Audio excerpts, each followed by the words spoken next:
تخيل كده إن مصير مملكة كاملة بيبقى متعلق في إيد بنت محبوسة جوه قصرها، ومطلوب منها تضحي بقلبها وبحياتها علشان سلام مش مضمون. إحنا دلوقتي جوه B1، المملكة اللي الحروب نهشت فيها، والملك بيصارع الموت، والوريث لسه طفل مش فاهم حاجة. وفي وسط الظلمة دي بيظهر سم ملوش علاج، ومؤامرات بتتحاك في الظل، وقلوب مكسورة بيجمعها القدر بالعافية. بتبدأ حكايتنا في مملكة صغيرة اسمها بيوان، مليانة حروب ومشاكل كتيرة قوي. وده لأن الملك بتاعها مريض، والأمير الوريث لسه صغير على إنه يحكم المملكة. فالحكم بيتسلل للإمبراطورة لو، واللي بتبقى وصية على أميرة اسمها تهوى. ودي بتكون ظروفها صعبة لأن الإمبراطورة كانت حبساها جوه القصر، وما كانتش بتخليها تخرج بره أبداً، لحد ما بيقع عليها الاختيار إنها تتجوز أمير مملكة شي، وطبعاً بالإجبار، علشان يعملوا بس معاهدة سلام بين المملكتين، واللي هتقتلها طبعاً هي وأخوها. فبيجهزوها وبيبعتوها على مملكة شي بعد ما بتقرأ معلومات عن المملكة طول الطريق، وبتعرف إن الإمبراطور راضي العظيم اسمه تشي، وعنده 4 أولاد، وهي هتتجوز الأمير الرابع اللي اسمه وشيا. بس مشكلته إنه ضعيف الشخصية وأهله مش بيحبوه، حتى باباه مش بيفضله علشان مامته ماتت وهي بتولده، وبيبقى شايفه سبب للحظ الوحش.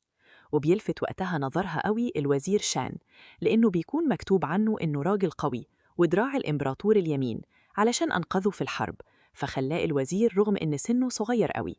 وبعد شوية بيوصلوا على أبواب المملكة، ولكن الحراس بقى بيرفضوا يدخلوها، وبيطلبوا منها تستنى لحد الفجر حسب التقارير بتاعتهم. ولكن فجأة أصلاً بيهجم عليهم قطيع من الديابة، فبيدخلوها فوراً هي والمساعدة بتاعتها جوه المملكة. فبتفضل ساعتها تهوى تجري وتهرب لحد ما بتدخل بالغلط مكان كده مش تمام. ولما بيوصل الخبر للأمير والوزير بيروحوا بقى يدوروا عليها، وشين بيدخل المكان ده علشان يسأل عنها. وفعلا تهوى بتكون موجودة، بس بتكون لبست زي البنات اللي هناك علشان يرضوا يدخلوها. وبتهجم ساعتها على الوزير علشان بتكون فاكرة نيته وحشة. بس وقتها الأمير والحرس بيدخلوا وبيشوفوهم في وضع مش كويس، فطبعا بيفهموهم غلط، والكل بيبدأ يتكلم عنها وعن سمعتها، وبيطالبوا الإمبراطور يعاقب شين. ولكن طبعا الإمبراطور مش بيعمل له حاجة، وبيصدقوا كمان. بس بيكون كده عندهم مشكلة، وهي إن دلوقتي ما ينفعش يجوزوا تهوى للأمير لأنها قدام الناس في علاقة مع الوزير. فبيعملوا محاكمة وبيدوا لتهوى فرصة تدافع عن نفسها. فهي بتكون فاهمة إنها مهما قالت وحلفت إنها بريئة محدش هيصدق ولا يهتم. فوقتها بتقول لهم إنها مجرد بنت عايزة تأدي واجبها تجاه شعبها، ولو جوازها من الأمير اتلغى فهي مستعدة تقبل بالوزير علشان يعملوا معاهدة السلام. فشين يا عيني بيتصدم وبيقول للإمبراطور إنه متجوز أصلاً ومش عايز زوجة تانية. فتهوى بترد عنه وبتقوله إنها مستعدة تكون زوجة تانية، وبتوعده تعدي واجباتها كلها تجاهه. فالإمبراطور كده بيفكر شوية وبعدين بيوافق على اقتراحها، فبتفرح، ولكن شين مش بيكون طايقها. وبعد المحاكمة بتعرف إن مندوب مملكة بيوان وصل وعايز يقابلها، وساعتها بيلومها على قرار جوازها من شان. فبتقنعه وبتقوله إن أصلاً قرار الجواز حصل علشان تسهل على نفسها الخروج والدخول ونقل المعلومات، وبما إن شان قريب من الإمبراطور فده طبعاً هيكون في صالحهم. فبيقتنع الصراحة، بس بيعاتبها برضو علشان اتصرفت من دماغها من غير ما ترجع لهم. وبنعرف وقتها إنها قبل ما تروح على تشي الملكة أدتها برشامة فيها سم كده بيفضل في الجسم شوية، وقالت لها إن العلاج هيوصل لها كل فترة، بس لو هربت ولا اتصرفت من دماغها فهتموت بقى لأنهم هيقطعوا عنها العلاج. ويعيني بيسيبها كده تتألم شوية من السم، وبعدها بيديها الدواء. ولما بتتحسن بتجهز نفسها علشان تروح على بيت شان، وبيقابلها هناك الجواري ومراته، وأغلبهم طبعا مش بيكونوا طايقينها علشان هي الصراحة أحلى منهم، وبيقعدوا كده يعملوا لها في اختبارات ويضايقوها علشان تزهق وتمشي. وبعدها شان نفسه بيجي وبيعملوا طقوس الجواز عندهم، وبيشربها مشروب معين بالغصب.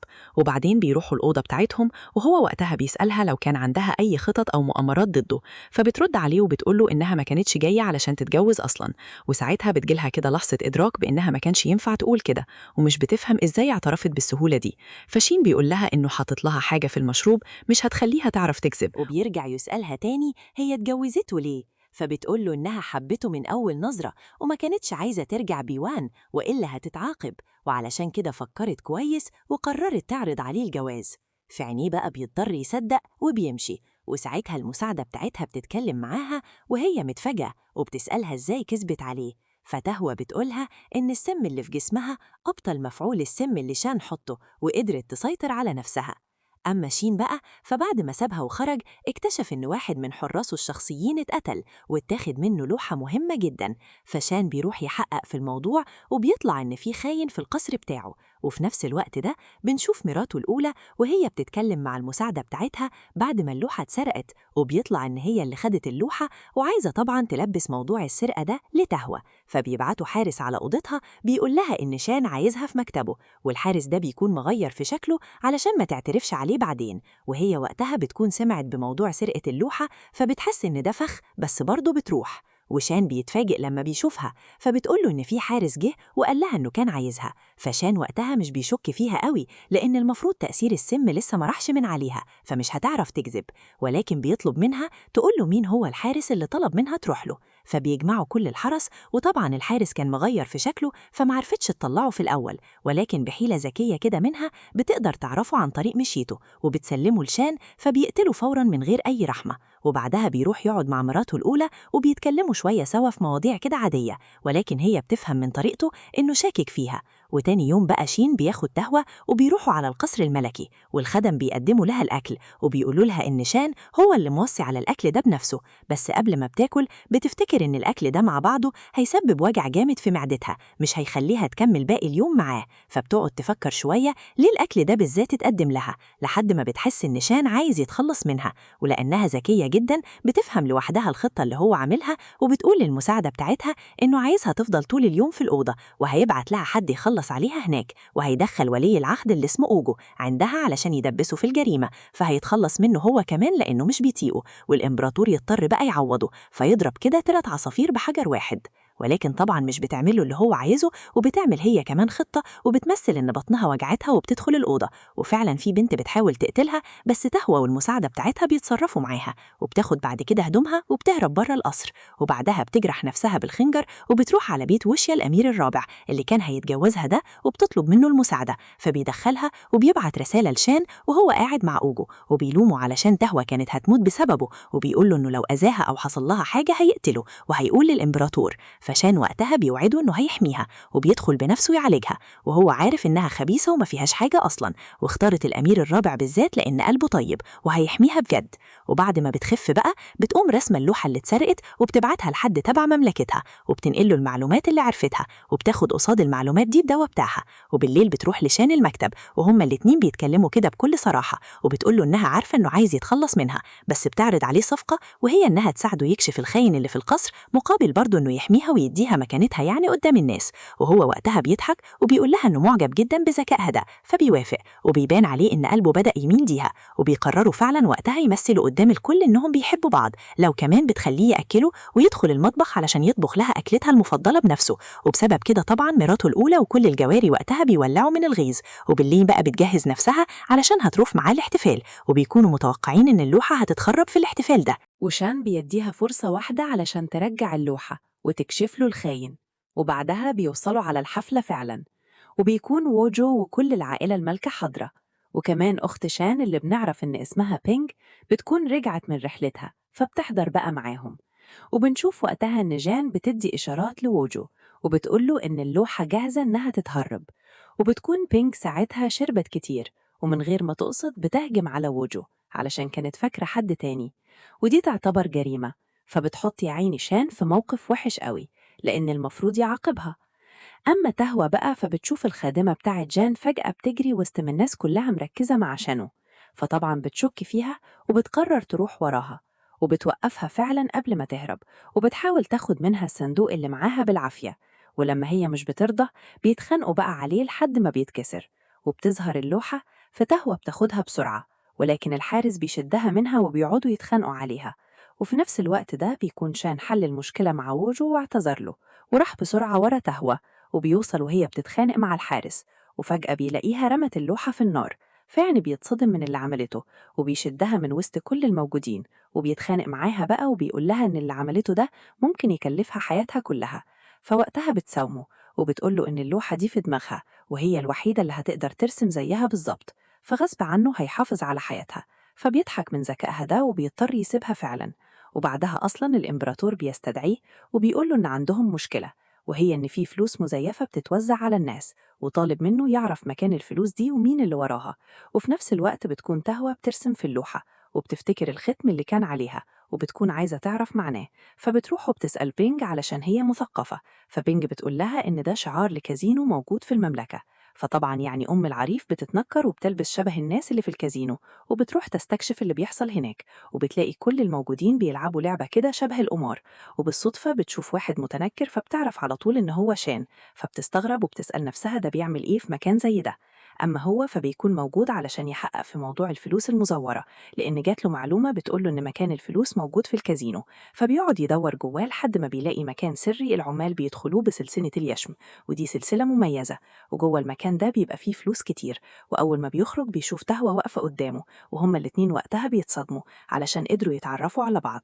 وبعد بقى ما بيرجعوا سوا على القصر، الاتنين بيحكوا لبعض هما كانوا موجودين هناك ليه. وبتعرف من شان إن ووجو هو اللي كان عايز يسرق اللوحة، وكمان هو اللي ورا موضوع الفلوس. فتهوى بتطلب منه إن هي تساعده، لأنه أكيد هيحتاج حد معاه يكسب له وقت. فبيتردد كده في الأول لأن الموضوع خطير، ولكن هي بتصمم. فبيقول لها بقى على الخطة، وإنها مطلوب منها تتعلم اللعبة كويس جدا بكل تريكاتها، علشان هتلعب ضد ووجو بنفسه، وهتفضل تكسبه لحد ما تراهنوا على سلسلة اليشم بتاعته. وبعدها هو ياخدها بقى ويدخل الأوضة يتأكد من صحة الفلوس دي، وبيبدأ أول حاجة يعلمها اللعبة، وهي بتطلع ذكية جدا فبتتعلم بسرعة. وبعدين بيرجعوا على الكازينو وبتلعب ضد ووجو وبتفضل فعلا تكسبه لحد ما مش بيتبقى معاه حاجة يراهن بيها إلا السلسلة.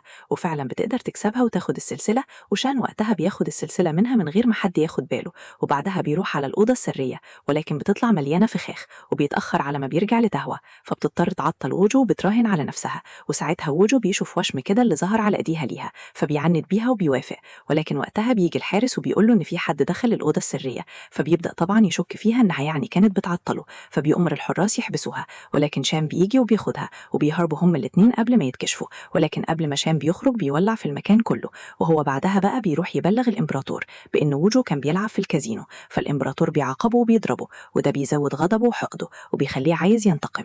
وبالصدفة بعدها بقى وهو بيتمشى بيشوف تهوى وهي بتشتري حاجة ورفع كده ايديها، فالوشم بيبان، فبيعرف كده ان هي اللي كانت بتلعب ضده. فبيروح بسرعة علشان يتأكد، ولكن الوشم وقتها بيكون اختفى، لأنها مجرد ما بتاخد العلاج بتاعها الوشم بيروح، علشان بيبقى مرتبط بالسم ده بس. تهوى يا عيني بتتخض من اللي وجه بيعمله وبتضربه بالقلم، فده بيعصبه أكتر، خصوصا إن هو بيكون متأكد إنه شايف الوشم، فبيبعت ناس وراها علشان تقتلها. فتهوى بتهرب، ومساعدة تهوى بتروح تبلغ شان إن تهوى في خطر، فبيروح وراها بسرعة وبيحميها، وبيهربوا سوا على قرية صغيرة، وبيباتوا كده مع ست عجوزة وحفيدتها اللي اسمها ليان، وبيبقوا مقررين إنهم يمشوا تاني يوم على طول. ولكن شان بيشوف إن الناس في القرية دي بتستخدم الفلوس المزورة بشكل كبير قوي، فبيقرروا بقى يقعدوا شوية في القرية دي، وبيحبوا جدا العيشة هناك، وبيبدأوا يقربوا من بعض لأنهم بيساعدوا الست العجوزة سوا. وبيعدي كام يوم عليهم وهم لسه في القرية، والناس في القصر ما يعرفوش عنهم حاجة، لدرجة إن بنج بتقلق علشان أخوها، فبتطلب المساعدة من الأمير وجو، وهو بيساعدها وبيطلعوا بقى يدوروا عليهم سوا. وفي نفس الوقت ده بتكون الست العجوزة قاعدة مع تهوى وبتحكي لها عن أصل الأرض بتاعتها هي والقرويين، وبتقول لها إن في حد ظاهر في القصر اسمه شان طردهم من أرضهم بحجة إنها تبع المملكة، وهم بيكرهوه جدا دلوقتي لأن بسببه ناس كتيرة اتأذت. فتهوى بتتضايق وبتخاف علشان لأنهم لو عرفوا إن هو ده شان اللي عمل فيهم كده ممكن يخلصوا عليه. فبتروح تتكلم معاه بالليل علشان محدش يسمعهم، وبتحذره من أهل القرية. بس للأسف بقى ليان بتسمعهم وبتكون كارهة شان جدا، فبتنتقم منهم وبتاخدهم تاني يوم على المدينة علشان تبعهم للناس اللي بتدور عليهم. ولكن على آخر لحظة بتتراجع، لأنها بتكون بتحب تهوى وشايفة إن ملهاش ذنب، وبتعرفهم إن هي هتتراجع عن اللي كانت هتعمله علشان تهوى وبس. ولكنها بتطلب من شان يرجع لها أخوها، وبتعرفه إن الأمير وجو هجم على القرية من فترة وخطف أخوها كمان، وناس تانية كتير بحجة إن هم بيشتغلوا في مناجم للمملكة. فبيرجعوا على بيت ليان وبيتفاجئوا إن بينج والأمير موجودين هناك. فبينج بتقول لشان إنها قعدت تدور عليه كتير قوي لحد ما صدفت الست العجوزة وقالت لهم على مكانهم. فشان بيطمنها وبيقول لها إنهم ممكن يقعدوا معاهم ويبقوا يمشوا كلهم سوا بعدين. بس تاني يوم بقى واجو بيستدعي هياجين المساعد بتاعه، واللي بيبقى من عيلة مينج، أكبر وأقوى عيلة في المملكة كلها. وبيطلع إن العيلة دي هي اللي مساندة الأمير، وعلشان كده لما حصلت مشكلة الكازينو الإمبراطور اكتفى بعقاب يعني بسيط وما حرمهوش من الحكم علشان خايف من عيلة مينج. وبعدها واجو بيعرض على هياجين إنهم يستولوا على منجم الفضة اللي بيصنعوا منه العملات، بس هياجين وقتها بيحذروا وبيقولوا إن ده هيضر المملكة جدا، ولكن الأمير مش بيهتم وبيبص بس للفلوس وبيخطط علشان يستولى على المنجم. وبعد شوية حد من الحرس بيبلغهم إن شان موجود في القرية وبقاله حوالي أسبوع، فده بيخلي الأمير وهياجين يقلقوا لأن ده معناه شان ممكن يكون عارف حاجة عن الفلوس، فبيبعت حراس كتير على القرية علشان يخلص عليه ويعملوا له بقى حالة من الفوضى هناك. وبالليل بيوصل الحرس وشان بيواجههم وبيقدر يخلص عليهم، ولكن واحد منهم قبل ما يموت بيزق تهوى في المية، فشان بينط وراها بسرعة وبينقذها وبيفضل شايلها كمان لحد القرية وبيعالجها بقى. ولما بيصحوا تاني يوم بيلاقوا إن الست العجوزة اتصابت من الحرس والناس يا عيني حواليها بتودعها قبل ما تموت، والموقف ده بيأثر جدا في شان وبيحس إن هو السبب. وبعد شوية تهوى بتاخدهم وبيطلعوا على الجبل علشان يبصوا على القرية من فوق، ولكنها وقتها بتلاحظ إن المنظر اللي قدامهم شبه جدا اللوحة اللي رسمتها وقتها، فهم الاتنين بيفهموا إن اللوحة هي خريطة سرية لمكان الفلوس والمناجم بتاعة المملكة، وعلشان كده واجو كان بيحاول بكل الطرق إنه ياخدها. فشان بيأمر المساعد بتاعه ينزل لوادي الجبل ويجيب لهم معلومات، وبعد شوية بيرجع وبيقول لهم إنه شاف واجو والجنود بتوعه في منطقة الصيد، ودي بتبقى خاصة بواجو. بس وبيقول إنهم كانوا بينقلوا حاجات في عربيات وبيبقوا مغطيين العربيات كويس، فبيشكوا إن دي ممكن تكون فلوس المملكة اللي هو بيسرقها طبعاً. بس كده مفيش دليل على كلامهم ده، وكمان مش من حقهم يفتشوا العربيات. فبيرجعوا بقى بعدها على القصر، وتهوى بتجيلها فكرة وبتقول لشان إنها عرفت في إن كل سنة في مهرجان للصيد، فلو المهرجان اتعمل السنة دي في مناطق الصيد بتاعته هيقدروا يلاقوا الفلوس بسهولة. فبيعجب شان بالخطة وبيطلب من المساعد بتاعه يبعت رسالة لواحد من الأمراء يقنعهم إن المهرجان يبقى عنده واجو. خطته بتمشي وفي الآخر المهرجان بيتعمل زي ما كان عايز، وتاني يوم بيتجمعوا كلهم في المهرجان ده، وبتبدأ خطة شان وتهوى وبيمثلوا قدام الكل إنهم شربوا كتير، وبالغلط المشروب بيقع على هدوم تهوى، فشان بيستهزنهم وبيقوموا، وبعدين بيروحوا يدوروا على المنجم سوا لحد ما بيلاقوه وبيكتشفوا إنه مليان فضة، وإنجو بيعمل الفلوس من الفضة بتاعة المنجم وبعدين بياخدها لنفسه ويطلع للشعب الفلوس المزورة، ودي حاجة ممكن تهد المملكة كلها. أما ويجو بقى فبيكون عارف نية شان، وعلشان كده بيجهز له فخ وبيحبسه جوه المنجم وبيوصل مية النهر للمنجم، فالمية بتغرق المكان، وشان وتهوى مش بيكونوا عارفين هيخرجوا ازاي. وبيرجع ويجو على المهرجان عادي وهو مبسوط قوي بخطته، ولكن فجأة شان بيدخل عليهم وهو سليم وما حصلوش أي حاجة، فويجو بيتجنن وبيسأل نفسه ازاي ده حصل، بس بيلاحظ ساعتها إن تهوى مش معاه وجاية لوحدها وماسكة كده حاجة في إيدها، فبيلحقها وهي بتدخل أوضة تغيير الهدوم بتاعة الستات، وويجو مش بياخد باله وبيدخل وراها وبيكون عايز يعرف هي ماسكة إيه بالظبط، بس بيطلع مجرد فستان علشان هتغير هدومها. ولما مرات الإمبراطور بتشوفه في الأوضة دي بتضربه بالقلم وبتهزقه، وساعتها شان والإمبراطور بيجوا، وتهوى بتقول لهم إنها خايفة قوي من وجهه ده لأنه تهجم عليها، فالإمبراطور المرة دي بيعاقبه وبيجلده 10 جلدات قدام الكل، وشان بيشيل تهوى وبيوديها على أوضتها، وبعدها بتحكي تهوى للمساعدة بتاعتها عن اللي حصل لهم، وبنعرف ساعتها إن هم لما اتحبسوا جوه المنجم مساعد شان جه وخرجهم لأنهم اتأخروا في الخروج وقال كان زمانهم ميتين دلوقتي. أما ويجو بقى فلسه متعقد من الواد، فبيفكر يتحدى شان في ألعاب الصيد علشان يثبت قدام الكل إنه أحسن منه، ولكن شان بيحط المساعد بتاعه يلعب مكانه ومحدش بياخد باله علشان لبسهم كان زي بعض. وشان بعدها بيدخل منجم تاني بيدور فيه على عمال القرية اللي واجهوا خطفهم قبل كده وقت هجومه الأخير عليهم، وفعلا بيلاقيهم محبوسين جوه المنجم ده، فبيطلب المساعدة من حراسه وبيخرجوهم، وبيفضل يدور على أخو ليان لحد ما بيلاقيه، فبيفرح قوي، بس للأسف حراسة ويجو بيضربوه بالسهم فبيموت، ودي حاجة بتزعل شان قوي، فبينتقم من كل الحرس دول وبيقتلهم وبيحرر بقى العمال كلهم، وبعدها بيرجع على المخيم وبياخد تهوى بعيد علشان يبلغها باللي عمله. بس ساعتها بقى في حد بيضرب عليهم سهم كان هيجي في شان لولا إن تهوى وقفت قدامه وخدته بداله، فشان بيخاف عليها قوي وبيشيلها لحد الخيمة بتاعتهم وبيفضل جنبها طول الليل لحد ما بيعالجها وبتفوق، فبيفكر شان بعد كده يفققها بقى ويجيب لها الأكل اللي بتحبه كهدية يعني، فبتفرح فعلا قوي وبتحب اهتمامه ده. وتاني يوم شان بيسجل كل جرايمه بالأدلة وبيبعتها للإمبراطور اللي يعني بيتصدم في ابنه وبيعمل له محاكمة عسكرية فوراً. ويجو بيكون رايح وهو مش مستوعب للي بيحصل ده وبيدخلوه بالعافية لجوه المحاكمة، فبيفضل يترجى باباه علشان ما يسجنهوش، ولكن مفيش فايدة لأن الإمبراطور أصلاً بيعزله عن منصبه وبيرميه في السجن وبيحكم على هياجين بالإعدام. وشان بيطلب منه في وسط المحاكمة دي يعاقب عيلة مينج كلهم لأنهم كانوا السبب الأساسي في اللعب بعقل الأمير، ولكن الإمبراطور مش بيحب يعمل كده خوفا من عيلة مينج تقلب عليه كلها. فبيستغل طبعا مينج كبير العيلة موقف الإمبراطور وبيروح يعتذر منه وسط المحاكمة دي، وبيقول له إنه ما كانش يعرف بمخططات هياجين وإن العائلة ملهاش أي ذنب. فالإمبراطور بيسامحه مش بينفذ عليه أي عقوبة، بس شان بيكون حاسس إن نية عيلة مينج مش كويسة وإنهم لسه ناويين على حاجة كبيرة. وفعلا بيطلع عنده حق، لأن مينج بعد ما هيجين بيموت بيروح لجين اللي بتكون هي كمان من عيلة مينج، وبيقنعها إنهم ينتقموا من خلالها، وبيملى مخها إن ده واجبها تجاه عيلتها. فبتسمع فعلا كلامه زي بالظبط لما أثر عليها علشان تسرق اللوحة قبل كده. وبتستغل أقرب احتفال بيتجمع فيه كل المملكة وبيتقدم لهم الشاي، فبتخلي البنت المسؤولة عن تقديم الشاي لشان وتهوى تحط لهم سم. بس شان قبل ما يشرب بيلاحظ نظرات جين ليهم وللبنت كمان اللي بتقدم الشاي، فبيشك طبعا ومش بيشرب هو وتهوى، وبيقول الإمبراطور إنه شاكك إن الشاي مسموم. فالإمبراطور بيسأل البنت اللي قدمت الشاي لو كانت حطت سم فعلا ولا لأ، فطبعا البنت بتخاف وبتعترف على طول إن جين هي اللي طلبت منها تعمل كده.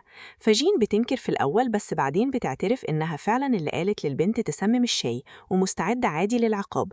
بس شان وتهوى بيعتذروا للملك نيابة عنها، وشان بيطلب من الملك الإذن يطلقها وكل واحد يروح لطريقه. فوقتها الملك بيوافق وبيروح لها قبل ما يطلقها، وبيقول لها إنه مش زعلان منها وإنه كان كل مرة بيعفي عنها علشان عارف إن عيلتها خبيثة وكانوا مقصرين عليها، فيعيني بتصعب عليها نفسها. وبعد كام يوم بقى بيجي الميعاد اللي تهوى المفروض تاخد فيه العلاج، فبتروح على محل لان اللي متعودة إنها تقابل فيه تشينج جاسوسة بين، بس بتتفاجئ بإنها عاملة اجتماع سري مع مومين الأمير الثالث، وبتشوف إن كمان معاه رمز الملكة بتاعتهم، فبتتصدم لأن ده معناه إن مومين متحالف معاهم ضد المملكة بتاعتهم. فبتخاف وبتجري قبل ما يشوفوها، ولكن هما بيحسوا إن كان في حد سمعهم فبيطلعوا بقى يدوروا عليه. وساعتها ومين بيشوف أخوه وشيع، فبيفتكر إن هو اللي كان بيتصنت عليهم لأنه كده كان متوتر ومستعجل عكس طبيعته، فبيقرر يعيني يخلص عليه، وعلشان كده بيبعت ناس تراقبه ويقتلوه من غير ما حد يحس. بس من حظه وشيا وقتها إن شان بياخد باله إن الناس دي شكلهم مريب شوية، فبيروح يتخانق معاهم وبيعرف منهم إنهم كانوا عايزين يقتلوه وشيا، بس بيموتوا في ساعتها لأنهم كانوا مسمومين. ولما الخطة دي بتفشل بيقرروا إن هم يستعينوا بتهوى وبيدوها بخور مسموم، وبيقولوا لها تحطه في أوضة معينة في فندق المدينة وإلا مش هيدوها العلاج بتاعها، ويعيني مش بيبلغوها بأي تفاصيل تانية. وفي نفس الوقت ده بيكون شين بيحقق مع مجموعة جديدة عايزة برضو تقتل وشيع، بس محدش فيهم برضو بينطق، فعلشان كده بيقعد يفكر مع نفسه ويسأل نفسه هو إيه السبب اللي مخليهم يكرروا نفس محاولة الاغتيال من نفس المكان مع إنهم عارفين إنه دايما بيكون موجود هناك. فبيحس وقتها إن ده ممكن يكون فخ علشان يعطلوه، وإن القاتل الحقيقي ممكن يكون مع وشيع دلوقتي، فبيخاف عليه وبيسأل المساعد عن مكانه. وتهوى وقتها بتكون في الفندق بتنفذ المهمة وبتحط البخور في الأوضة فعلا، وبعدها بتروح للمسؤول وبتطلب منه تعرف مين اللي قاعد في الأوضة دي، ولما بتعرف إنه وشياء بتتصدم وبترجع على الأوضة تطفي البخور، بس وقتها شين بيشوفها وهو مصدوم فبيسألها بتعملي إيه هنا؟ فبتتحجج بإنها كانت جاية علشان تتكلم مع وشياء في موضوع مهم، فوقتها بيصدقها لأنه ما بقاش يشك فيها زي الأول. وبالليل بقى بيستدعي المساعد بتاعه وبيسأله إذا كان هو كمان شم ريحة بخور غريبة جوه الأوضة، فالمساعد بيقوله إنه فعلا شم البخور، وبيبلغه إنه واحد من المجرمين اعترف وقال إنه كان بياخد أوامره من محل لان. فشين وقتها بيفتكر إن المحل ده كانت تهوى دايما بتروحه علشان تشتري منه حاجات، فبيرجع يشك فيها وبيروح على طول يصارحها بشكوكه، فبتطلب منه يكون واثق فيها شوية وإنها مستحيل تأذيه وشيع، فهو يا عيني بيكون نفسه يصدقها بس مش قادر، ولكنه برضه بيقرر يديها فرصة أخيرة. وتاني يوم المساعدة بتاعت تهوى بتجري عليها وبتقول لها إنها عرفت إن تشينج جاسوسة موبين استغلت اسمها وطلبت من وشيع يجي لها، فتهوى بتخاف جدا على الأمير وبتروح تلحقه، ولما بتوصل على أوضة الفندق بتقنع تشينج إنها تهرب وهي اللي هتقتل وشيع، وأول ما تشينج بتتمشى بتاخد السكينة وبتفك الحبل اللي حواليه وبتحاول بقى تفوقه. وفي نفس الوقت ده مساعد شين بيبلغه إن تهوى طلبت من وشيا إنه يقابلها وهو من ساعتها مختفي، فشين بيقلق وبيدور عليه لحد ما بيعرف راح لفين بالظبط من سواق عربيته، فبيروح بقى لتهوى وبيشوفها وهي ماسكة السكينة ووشيا جنبها مجروح في رقبته. وهنا شين طبعا بيتأكد إن تهوى خاينة، فبيقبض عليها وبيرميها في السجن، وهو منهار طبعا وبيسألها عملت فيه كده ليه. بس الغريب بقى إنها مش بتبرأ نفسها وبتقوله إنها طول الفترة اللي فاتت كانت بتستغله علشان تكسب ثقته وبس، فبيتصدم منها، وهي بتكون عملت كده علشان مش عايزة علاقتهم تتطور. وشين بقى بيطلب من الحرس يودوها على مكتبه علشان يكمل تحقيق، فبتعمل خطة وقتها وبتخرج من القصر وبتتفق مع المساعدة بتاعتها إنهم يكشفوا الجاسوسة لشان علشان يقبض عليها وينقذوا وشيا منها. فبتروح على محل لان وبتتفق معاها إنهم يروحوا سوا على طريق جبلي، وبعدها يستدعوا وشيا ويرموه من فوق ويتخلصوا بقى منه. ولما بينفذوا الخطة، تهوى بتقول مطمنة على أساس إن شين هيقبض عليهم قبل ما وشيا يجي، لأنها اتفقت مع الخادمة إنها تبلغ شين بمكانهم. ولكن بقى تشانج بتفاجئها وبتطلع إنها استغلت غياب شين بسبب مراقبته ليها، وخطفت أساساً وشيا في عربية تانية بيتنقلوا ليها في نص الطريق. وتهوى بتتصدم طبعاً لما بتشوفه، مش بتبقى عارفة تتصرف إزاي، خصوصاً إنها بتشوف شان وهو واقف فوق التل وهيضربهم بالأسهم. فبتفكر كده شوية، وبعدين بتقوم كسرة جزء من العربية، فوشيا بيبان وشان بيشوفه، فبيكتفي بس بإنه يعطل العربية وبينزل ليهم. ولكن شانج بتهدده إنه لو قرب ليها هترمي وشيا وتهوى من فوق الجبل، بس هو بسرعة بيصوب ناحيتها وبيصيبها فعلا، فبتقع ولكن بتشد تهوى معاها. وشين مش بيلحق يمسكها يا عيني، وبيكون مصدوم إنها وقعت، وبيأمر بقى حراسه يدوروا عليها. وبعدها هو بيرجع على القصر وبيحقق مع جواسيس من بياون، وساعتها بيشوف نفس وشم الزهرة على إيديهم، فبيسألهم عنه، فبيقولوا له إنهم مسمومين وإنهم كانوا بينفذوا اللي بيطلب منهم وبس، علشان ياخدوا العلاج وينقذوا عائلتهم اللي الإمبراطورة مسيطرة عليها. فبيفهم وقتها ليه تهوى كانت بتروح على محل لان، وليه كانت مجبرة تنفذ الأوامر. ولما بقى وشيا بيفوق بيروح يتكلم مع شان، وبيقول له إن تهوى مظلومة، لأنه فاكر كل حاجة، وبيحكي له فعلا إن في حد استغل اسمها وخطفه، وهي راحت ساعدته وكانت كمان بتفوقه. ولما دخلوا وشافوا معاها السكينة فهموها غلط.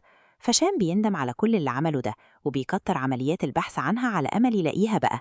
وبالليل بيجي المساعد بتاعه معاه ورقة بآخر أخبار المملكة، وبيلفت انتباهه إن رجالة وومن الأمير الثالث كانوا موجودين في المكان اللي تهوى وقعت فيه، وكمان طلب من الدكتور يجي معاه على القصر. فبيشك كده إنه ممكن يكون لقى تهوى، وفعلا بقى بيطلع عنده حق، وبنكتشف إن تهوى عنده.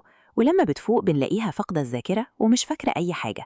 فوومن طبعا بيوهمها إنه خاطبها، وإنهم المفروض يتجوزوا علشان خاطر معاهدة السلام، ففعلا بتصدق كلامه لأنه فعلا أمير.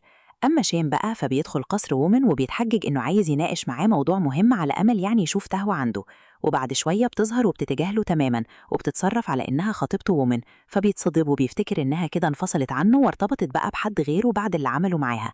بس بالرغم اللي حصل ده مش بيستسلمش، وبيرجع تاني يوم على قصر وومن برضه وهو متنكر، وبيدخل من غير ما حد ما يشوفه علشان يعتذر ليها، وبيقول لها إنه عارف بموضوع السم وهيدور ليها على علاج. ولكن بيتفاجئ وقتها إنها مش فاكرة أي حاجة خالص، وإن الأمير وومن مسيطر على عقلها. فبيحاول يفكرها بلحظاتهم سوا، فساعتها بتبدأ تفتكر بس مش قوي يعني، وبتبقى يا عيني متلخبطة قوي، فبيضطر يمشي قبل ما حد يشوفه، بس بيوعدها إنه هيرجع من تاني. وبعدها بقى بنروح لعيلة مانج، وبنعرف إن جين لسه عايزة تنتقم من شين وتهوى على اللي عمله في عيلتها، فبتروح لكبير العيلة وبتتفق معاه إنهم يرجعوا ينتقموا، والمرة دي يتفق فيها ويسيبها تتصرف بدماغها، فبيطلب منها تقول له خطتها الأول. فبتفهمه إنها عايزة تتجوز الأمير ومين، لأنه الأمير الوحيد اللي مش مرتبط وليه سلطة كمان، ولما ترجع للقصر من تاني هتقدر تنتقم. فبيعجب بالخطة وبيرتب ليها لقاء مع وومين، بس وقتها بتكتشف إن تهوى عنده أصلاً، فبتقرر تبدأ انتقام من اللحظة دي، وبتأمر الحارس يخطف تهوى ويوديها على المكان اللي بيحرقوا فيه الجثث. فبينفذ الحارس الأوامر وبيخطف تهوى فعلاً، ولكن مساعد شان بيعرف لأنه كان مراقبها، فبيروح يبلغه وبيقوله إن هي هتتحرق مع الجثث. فشان بيروح بسرعة على المكان وبيفضل يدور عليها لحد ما فعلا بيلاقيها، ولما بيطمن إنها كويسة بيرجعها على قصر وومين علشان السم اللي في جسمها بيتعبها، ووومين هو الوحيد اللي معاه العلاج. وهي كده في الطريق بتفتكر الاتحاد اللي كان ما بين الإمبراطورة لو ووومين، وبتقرر تمثل عليهم إنها لسه فاقدة الذاكرة لحد يعني ما تكشف خطتهم.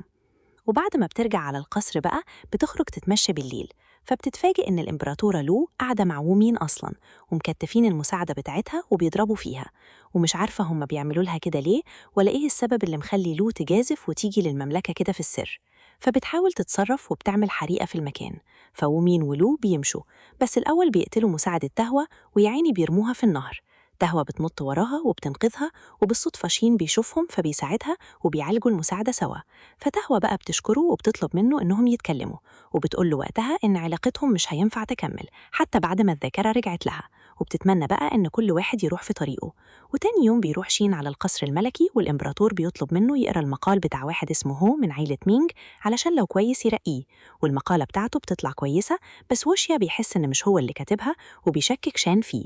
فشان فعلا بيقعد يفكر بالليل وهو في مكتبه في المقال ده، وبيفتكر وقتها إنها كانت شبه مقالة حد اسمه لي، وبيبقى صاحب ووشيا أصلا. فبيروح للي علشان يتأكد، ولكن يا عيني بيلاقيه مقتول. فشين بيتصدم، ولكن بيفكر في خطة علشان يكشف القاتل. فبيقول إن لي خلص على نفسه وبيعلق جثته في الساحة، وده بيسبب صدمة لووشيا وبيخليه يروح للإمبراطور يطلب منه يرجع امتحانات المملكة من تاني زي ما لي كان يتمنى علشان يخلق فرص للناس اللي هتنجح بقى. والإمبراطور بيكون متردد لأن دي حاجة هتضايق العائلات الكبيرة، بس في الآخر بيوافق وبيخلي شين هو المسؤول عن تنظيم الامتحان. أما جين بقى فبتكون عارفة إنه هو مين زيها مش بيحب شين، وأكبر دليل إنه خطف تهوى منه، وعلشان كده بتروح للي وبتعرض عليه تعاونهم سوا في سبيل إن هم يحققوا انتقامهم.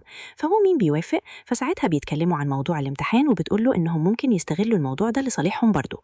وبعد شوية بنلاقي شين هو كمان في القصر بتاع وومين، وبيقعد يتكلم مع تهوى وبيفتحوا موضوع موت لي. فتهوى بتقول له إن بينج ولي كانوا صحاب قوي، وأكيد هي متضايقة دلوقتي علشانه، فبيعرض عليها ترجع معاه على قصره وتقعد مع أخته شوية علشان يعني تهون عليها. فبتوافق، ولكن الأول هتاخد الإذن من وومين. أما بقى عند هوشيا فبيبدأ ينظم الامتحان والناس اللي بيقدموا فيه، ولكن بيسمع من الناس اللي شغالين إن الأمير وومين بيبيع الأسئلة للناس، فبيتضايق قوي وبيروح يسأل أخوه لو كان عمل كده فعلا. فأخوه بيتخانق معاه والموضوع ما بينهم بيتوتر أكتر. وفجأة المملكة بتصحى تاني يوم على خبر قتل الأمير وومين، وبيتهموا طبعا ووشيا لأنه آخر واحد كان عنده، ده غير إنهم كانوا بيتخانقوا كمان. فالملك بيضطر يسجن ووشيا وبيحط مكانه وومين رئيس للامتحان. وبعدها جين بتروح تقابله وهو بيقول لها إنه هيدي لعيلتها امتيازات كتيرة جدا بما إنه يعني بقى رئيس الامتحان. فبتفرح وبتديه اسوره من اليشم مكتوب عليها كلام كده مش مفهوم، وبتقول له إن هي لقيتها مع تهوى وإن اليشم محدش بيستعمله غير الملوك، فممكن يعني تفيده. وبالليل بقى بتوصل تهوى لقصر شان بعد ما خدت الإذن من وومين، وبتتفق مع بينج وشين إنهم يحققوا في موضوع موت الأمير ده علشان يبرئوا ووشيا. فبيدخلوا للأوضة اللي هو مات فيها وبيلاقوا آثار خدوش وتكسير. فبيفهموا إن حصلت خناقة بين الأمير والقاتل، وده معناه إنه مستحيل يكون هوشيا اللي قتله لأنه ضعيف ومش هيقدر على أمير أصلاً بسبب فرق الأحجام ما بينهم. وفي وسط كده ما هم بيدوروا، شان بيلاقي جزء مكسور من إسورة اليشم، وتهوى بعدها بتضطر ترجع لقصر وومين وتحكي له على اللي شان لقاه، لأنه كان شرط إنها تروح لشان هي إنها تتجسس عليه. بس ساعتها بتلاحظ إن وومين اتوتر قوي لما سمع عن الجزء المكسور من الإسورة، فبتقرر تفتش في أوضته علشان بتكون شاكة إن باقي إسورة عنده، بما إنه يعني اتوتر لما سمع كده عنها. وفعلا بيطلع معاها حق، وبتلاقي الإسورة فبترسمها وبترجعها لمكانها، وبتدي الرسمة لشان اللي لما بيشوفها بيفهم إن اللي عليها ده رمز لسؤال الامتحان. فبيروح للإمبراطور وبيقول له إن الإسورة دي كانت عنده وومين ومكتوب عليها سؤال الامتحان، وده معناه إن وومين كان بيسربه فعلا وهوشيا ما كدبش. فالإمبراطور بيديله الإذن يحقق في القضية دي بنفسه ويعرف له القاتل اللي بجد، ويقدروا بقى يبرئوا هوشيا بعدها. فبيجمع شان كل اللي كانوا مع وومين يوم مات، وبيستوجبهم واحد ورا التاني، وبيكون معاه تهوى بتساعده لحد ما بنت منهم بتعترف، وبيعرفوا منها إنه هاء هو القاتل لأنه آخر واحد دخل للأمير. وفي نفس الوقت ده بيكون هاء عايز يهرب، بس جان بتمسكه وبتخليه يعترف هو عمل إيه بالظبط، لأنها بتكون شاكة فيه من الأول بسبب الإسورة اللي كانت معاه. فبيحكي لها إنه راح لوومين بعد ما هوشيا مشي، وساعتها وومين طلع كل عصبيته عليه ومن غير ما يقصد يعني زقه، فخبط براسه ومات الصراحة. فجان بتضطر تتصرف علشان سمعة العيلة ما تضيعش يعني ويتحاسبوا كلهم. فبتروح لوومين وبتاخد منه العلاج بتاع تهوى لأنه معوداها النهاردة، وبتروح لشان بعد كده اللي بيكون مشغول مع تهوى علشان تعبانة بسبب السم، وبتعرض عليه ياخد العلاج مقابل إن هو يحمي عيلة مينج المرة دي. فبيوافق شان وبيعالج تهوى، ولكن بعدها بيلاحظ إن الصندوق اللي فيه العلاج عليه علامة ظهر اللوتس، ودي نفس العلامة اللي كانت ظاهرة على آثار جزمة حد في المكان اللي وومين مات فيه. فبيشك كده إن وومين ممكن يكون ليه دخل في موت أخوه، فبيرجع من تاني يحقق في الموضوع، وبيخلي المساعد بتاعه يقبض على فانج مساعد وومين بعد ما في حد اعترف إنه شايفه حوالين المكان اللي مات فيه الأمير. لكن فانج مش بيعترف بأي حاجة وبيقتل نفسه كمان. وساعتها المساعد بيشوف نقوش لظهر اللوتس على جزمته، ولما بيروح يقول لشان على اللي عرفه، شان بيقدر يتوقع كل اللي حصل في دماغه، فبيستدعي بقى وومين وبيقول له إنه عارف إنه هو اللي كان ورا موت أخوه بسبب آثار الجزمة اللي المساعد بتاعه سابها على الباب. وبنعرف وقتها إن بعد ما هاه زق الأمير ما كانش لسه مات، بس فانج دخل بعدها كمل عليه، والدليل ده بيمسكه ضده وبيخليه يتخلى عن منصب رئيس الامتحان لهوشيا، وبعدها بيروح يجمع معلومات عن ومين علشان يقدر يفهمه أكتر. وبيعرف من راجل كان شغال في قصر ومين لما كان صغير إن ومين كان طفل صعد جدا ومحبش حد في حياته إلا الخادمة بتاعته اللي كانت بتهتم بيه فيه، ولكن جيهم صحيوا فيه ما لقوهاش واختفت من القصر ومفيش ولا معلومة عنها. بس ومين بيعرف إن شان بيجمع معلومات عنه، فبيتعصب ساعتها قوي وبيبعت بقى رسالة للإمبراطورة لو. وأول بقى ما بتقرأ الرسالة دي بتكسر كل حاجة بتشوفها قدامها، لأنها بتطلع الخادمة بتاعت ومين ومش بتكون عايزة حد طبعا يكشف ماضيها وسرها، فبتقعد تخطط علشان تخلص على شان.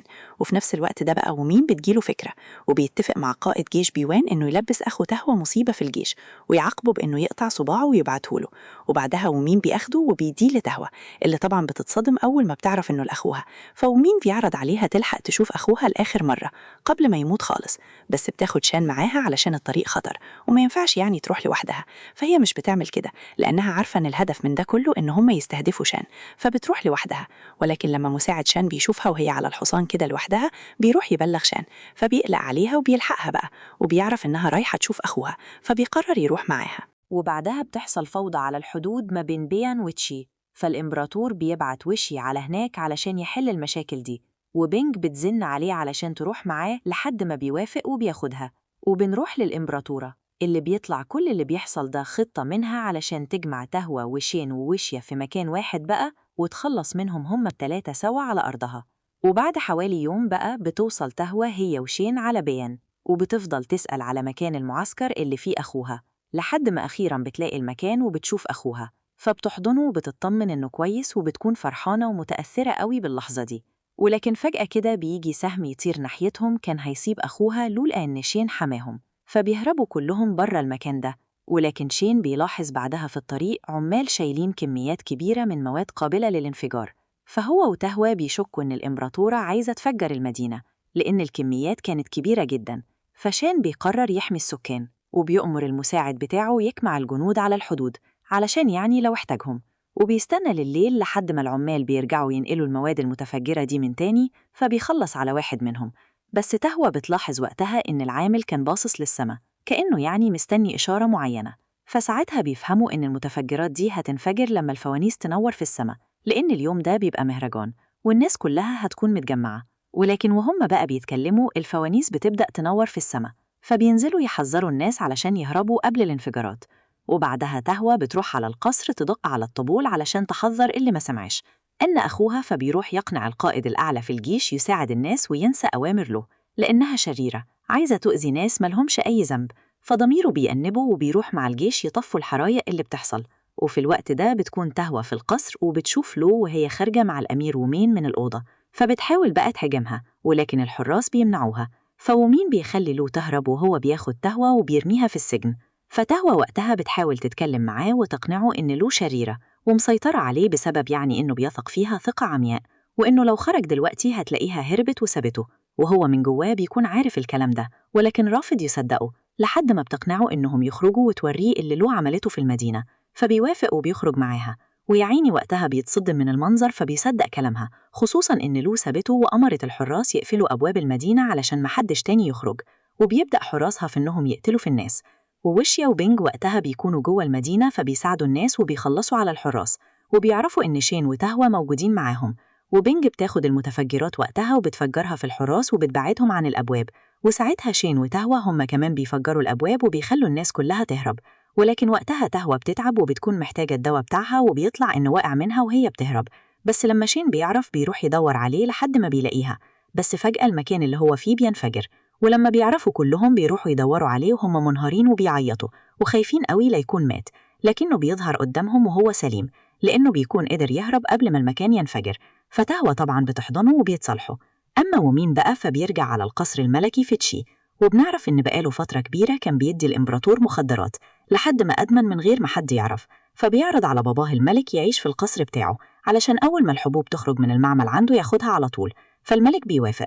وبعدها بيروح يقابل كبير عيلة مينج وبيتفق معاه يتجوز جان، وبيغريه إنه هيبقى الإمبراطور قريب، وساعتها هيدي عيلة مينج مميزات كتيرة قوي في المملكة. وبعدها بقى بيرجع لأوضته، وبنكتشف وقتها إنه خاطف الإمبراطورة لو، وبيطلع أساساً مريض نفسي مهووس بيها لدرجة إنه هيتجوزها علشان تفضل جنبه، وبيقول لها إنه عامل خطة علشان يتخلص من عيلة مينج، وساعتها مش هيبقى فيه حاجة تقف في طريق الحكم. أما بقى وشيا فبيجيله أخبار إن الملك قرر يسيب قصره ويخرج في رحلة للتأمل، لكن دي بتبقى حاجة غريبة عليه لأن المساعدين بيقولوا له إن عربية الملك راحت عند المعبد وما اتحركتش من وقتها. فبيتفق مع المساعدين يروحوا على المعبد علشان يقابلوا الملك، بس لازم يدخلوا بالراحة علشان يعني لو في أي مؤامرة ما يلفتوش الأنظار. وأول ما بيوصلوا واشيا بيسمع ومين وهو بيساوم باباه إنه هيديه عدد كبير جدا من الحبوب مقابل إنه يختم له ورقة التنازل عن العرش، وبيبقى الملك يا عيني ضعيف قوي فبيضطر يوافق وقتها. وأول ما ومين بيمشي واشيا بيدخل وبيطمن باباه إنه هيساعده، وبعدها بيروح يحكي لتهوى وشان على اللي ومين عمله، فيعيني بيتصدموا وبيحاولوا يفكروا في طريقة يحموا بيها الملك. فبيروحوا على أوضة ومين علشان يدوروا فيها على أي حاجة تفيدهم، ووقتها بيلاقوا كلبشات وعقد جواز باسم ومين والإمبراطورة لو، فبيفهموا إن ومين كان عايز يتجوزها ويسلمها المملكة علشان بيحبها، فبيعملوا خطة وبيستنوا يوم الجواز. وشان وقتها بيكون أقنع قائد الجيوش يساعده في الهجوم على المعبد علشان ينقذ الملك. أما ومين فبيستعد هو ولو علشان يتجوزوا، بس قدام الناس بيكون مفهمهم إنه هيتجوز جان. وفي الوقت ده شين بيوصل على المعبد مع الجيش وبيقتحمه وبيقتل معظم الحرس، لحد ما حارس واحد بيمسك واشيا وبيهددهم إنه هيقتله. فشين بيطلع المنديل اللي معاه علشان يشتته، وبسرعة بيرمي عليه سكينة وبيقتله. لكن المنديل ده بيخلي واشيا مصدوم، لأنه وهو صغير كان عنده قرايب بيحبه قوي وكان معاه نفس المنديل ده، بس كان فاكره مات هو وعيلته. وبيكون عايز يتكلم مع شان ويقوله، لكن شان بيطلع عارف بموضوع إنهم قرايب، بس مفيش وقت يعني يرغوا دلوقتي. وفي الوقت ده أصلاً تهوى بتكون عند عيلة مينج وبتركب عربية الفرح مع جين، وبتنبهها إنه مين بيضحك عليها وإنه هيتجوز له وفي احتمال يخلص عليها كمان. وعلشان تصدق بتوريها الورقة وبتروح معاها لحد الفرح وبتحميها من الناس اللي بتحاول تقتلها. وبعدها بتقتحم الفرح وبتشيل الطرحة من على وش له، فبيبان إنها مش جين، ودي حاجة بتصدم الكل ومش بيرضوا إنهم يكملوا مراسم الفرح أو حتى يعترفوا بومين كمالك جديد. وبتقوم جين مساعداهم ورايحة للحرس اللي على الباب الخلفي وبتأمرهم يمشوا، ولأن الحرس دول تبع عيلتها فبيسمعوا الكلام. وبتخلي شان بعدها يقتحم الفرح هو والجيش، فبيهرب بقى ومين مع لو، لكنها لما بتلاقيه كده ما بقاش ليه فايدة بتقتله بسيفه، لكن قبل ما يموت بيولع في المكان، ومن الحب ما قتل. وبعد كام يوم بقى الأوضاع أخيراً بتبدأ تهدى في المملكة، وشان بيكون عايز يفتح قضية قديمة تخص عيلته اللي كانت بتخدم في القصر مع الملك، بس اتهموهم فجأة بالخيانة واتقتلوا كلهم، وهو الوحيد اللي قدر يهرب وغير اسمه علشان يعيش. ودلوقتي بيتفق مع تهوى إنها ترجع على بيون لأخوها، وهو هيبقى يجي وراها بعد ما يبرأ عيلته. وواشيا بعدها بيقابلوا وبيتكلموا عن صلة القرابة ما بينهم، وبينصحوا يرجع يفتح القضية في أسرع وقت. فبيروح يتفق مع جان إنها تديه ورقة التماس كان بابا كاتبها زمان بخصوص يعني القضية، لكن ما راحتش للملك بسبب إن مينج ما ودهاش، والمقابل إنه هيعفي عن نساء وأطفال عائلتها. فبتلاقيها وبتروح تديها له فعلا. فبيطلب محاكمة مستعجلة مع الملك، وبياخد واشيا وبيروحوا يقدموا الالتماس، لكن الملك بقى بيتعصب أول ما بيعرف إن شان كذب عليه طول الفترة اللي فاتت دي، وبيهدده إنه هيسجنه. وحتى مع الالتماس بيفضل مصمم على إن عيلة شان خاينة، لكن شان وقتها بيطلب منه يكون حكيم شوية ويعترف بأخطائه بقى ويرجع يفتح القضية ويحقق فيها من تاني. وبعدها بيقدم استقالته وبيمشي من القصر، لأنه كان مقرر يروح ورا تهوى على بيون. أما تهوى فبتوصل أخيراً على بلدها، لكن المستشار بتاع القصر وقتها بيروح يقابلها فوراً وبيقول لها إن الإمبراطورة لوم ما ماتتش ورجعت للحكم من تاني. فيعيني بتتصدم، ولكنه بيقول لها إن عنده الحل. وبيفتكر بقى لما الإمبراطورة رجعت وقتها هو راح للملك وعرض عليه يسيب الحكم بتاعه لابنه بدل الإمبراطورة، لأنها عايزة تدمر المملكة. وفعلاً بيقدر ياخد منه التوقيع اللي بيثبت بشكل رسمي إن الحكم لابنه، وبعدها بياخد تهوى على المكان اللي مخبي فيه الورقة وبيديها ليها علشان هتكون آمن معاها. ولكن وقتها أصلاً بيسمعوا صوت الحرس وهم بيدوروا على المستشار بأمر من الإمبراطورة، فبيحاول يحمي تهوى الأول ويخرجها، بس ساعتها شان بيكون وصل على القصر فبتروح معاه. ولما المستشار بيطمن عليها بيروح يسلم نفسه، وهم بعدها بقى بيخرجوا وبتخرج معاهم ست عجوزة تهوى أنقذتها من حبسها في القصر، وبتقول لهم إن اسمها مي وخبيرة في السموم، والملكة حبستها زمان علشان تصنع ليها سم جيوانج جوه جسم تهوى. فشان تاني يوم بيروح لها المحل بتاعها وبيسألها عن علاج دايم للسم، فبتقول له إن الحل الوحيد هيكون في زهرة بتتزرع في الصحراء، دي نادرة جدا وممكن ما تكونش موجودة أصلا، وإنه لو عايز يعالج تهوى فمحتاجين يجربوا بدايل تانية على ناس عندها نفس السم في جسمها علشان تجرب عليهم الطريق لما يخلص. بس هو يا عيني بيكون مستعجل، فبياخد السم وبيقول لها تجرب عليه، ومش بيقول لحد إن هو كمان بقى مسموم، وبيتعامل عادي جدا وبيروح يخطط معاهم بقى علشان يحرروا مستشار ويتخلصوا من لو. وبعد ما بيعملوا خطتهم بيجهزوا الحرس وبيقتحموا قصرها، وبيدوا فرصة لتهوى تروح تدور جوه القصر على المستشار، وبينجح شان في إنه يخلص على عدد كبير جدا من الجنود وبيجبرها تخرج من القصر علشان تهرب. أما تهوى فبتقدر تلاقي المستشار وبتفتح القفل بتاعه وبتحرره وبتاخده معاها علشان يخرجوا بره. أما بقى الإمبراطورة فالجنود اللي خرجت معاهم علشان يحموها معظمهم بيموتوا، فبتدخل جوه للقصر من تاني، وبيدخل شان هو كمان القصر علشان يدور على تهوى، ولما بيلاقيها بياخد باله من سهم هيضرب ناحيتها، ولكن المستشار بيحميها هو وشان، وبيطلب منهم ساعتها يسيبوه بقى ويدوروا على لو قبل ما تهرب. فبيدخلوا يدوروا عليها في أوضتها السرية، وفعلا بيلاقوها هناك، وبتقول لهم إنها عارفة مصيرها وإن هي هتموت بس مش لوحدها، وبتقوم شايلة الستاير من على مجموعة زهور اللي شان بيدور عليها أصلا، ولكن بتحرقهم كلهم قدام عينيهم. فشان بياخد جزء صغير من الزهور قبل ما تتحرق كلها، ولكن وقتها في قفص بيقع عليهم من فوق بيحبسهم وسط النار، وبتقف لو تتفرج عليهم منتصرة. بس في آخر لحظة بقى بيدخل المستشار للأوضة وبيخنقها، فبيقع من إيديها الحبل بتاع القفص، فشان بيقدر يرفعه وبيهرب هو وتهوى، ولكن المستشار والإمبراطورة بيموتوا سوا. وبيعدي بعدها 3 أيام على الحادثة دي، وبنعرف إن تهوى تعبت جدا خلال الكام يوم دول بسبب السم، ولكن أول ما بتفوق بتسألهم على شان، فالخدمة بتقول لها إن شان أخد هو كمان السم، وإن الزهرة اللي شان خدها كانت صغيرة والعلاج ما كفاش غير شخص واحد بس، وما تبقاش منها غير شوية صغيرين شان أخدهم ولكن ما كانوش كفاية علشان يعالجوه. فبتروح له تهوى الأوضة اللي بيتعالج فيها وبتبقى يا عيني منهارة، وبتوعده إن هي هتفضل جنبه لحد ما تلاقي له علاج ويفوق بقى. بس قبل ما تفقد الأمل المساعد بتاع شان بيدخل وهو معاه بذور الزهرة دي وبيديها لها علشان يزرعوها، فبتفرح قوي وبتزرعها بسرعة، وبتستنى حوالي سنة كاملة علشان شان يفوق ويكملوا بقى حياتهم الباقية مع بعض اللي يا رب تكون هادية ومن غير أي حروب. وبكده بينتهي الملحمة دي، وبنتعلم إن الحب الحقيقي دايماً بينتصر في الآخر مهما كانت التضحيات، وإن الذكاء والصبر هما اللي بيقدروا يكسروا أي ظلم. فعلاً قصة تهوى وشان كانت مليانة وجع وغدر، بس الصبر على زراعة بذور الزهرة سنة كاملة بيورينا إن الأمل مش بيموت.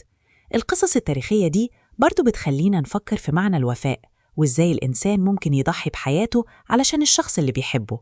وبعد كل الحروب والمؤامرات دي مفيش أجمل من لحظة هدوء بيجمعوا فيها شملهم تاني بعيد عن دوشة القصور والتاج. النهاية مصنوعة بإحساس عالي جدا، وخلتنا نحس إن كل ذرة تعب مروا بيها كانت تستاهل علشان يوصلوا للحظة الأمان دي.